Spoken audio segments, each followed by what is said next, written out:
Okay, this is going to be the mastery topic videos for numbers 1, 2, and 3, all the different types of factoring.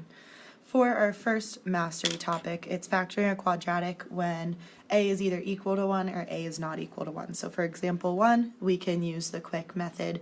For example 2, we're going to have to use the box method for factoring.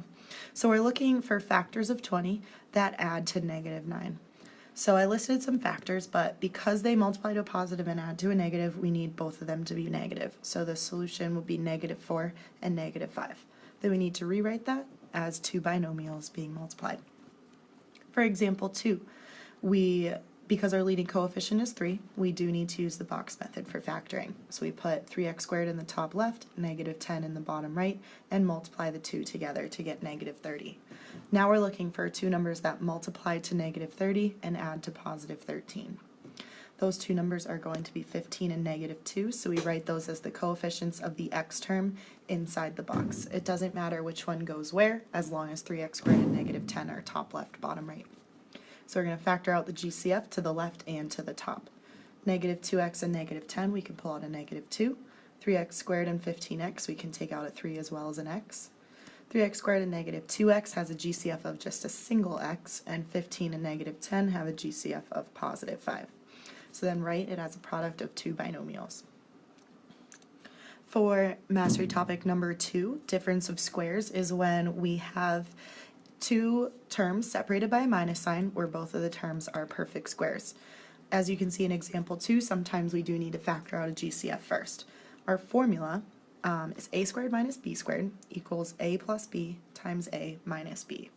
So if we look at that first example, we're going to take the square root of x squared, that gives us our first term of x, take the square root of 9, that gives us our second term of 3, and then alternating signs. For example number 2, we do need to take out a GCF of 3 first. Our first step for any factoring problem is always to take out the GCF. So that leaves us 4x squared minus 1 in parentheses. We always have to check to make sure quadratic can be factored further. In this case it can, because 4x squared and 1 are both perfect squares. So we can set it up. The square root of 4x squared is 2x. The square root of 1 is 1. Alternating signs complete our factoring. For example number 3, we have factoring a cubic function. It does say using grouping, but you can use the box method for this. You have 4 terms. They can each go in each section of our box. Then we're going to factor out the GCF to the left and to the top. So we can write it as a product of two binomials, x plus 7 times x squared minus 1. But because that second binomial is a difference of squares like number 2, we do have to keep factoring. So we have x plus 7, x plus 1, x minus 1, because we take the square root of x squared and the square root of 1 with alternating signs. Let's look at our example number 2. So we're going to put each term, 4 terms, 4 boxes, and factor out the GCF to the left and to the top. Write it as a product of two binomials.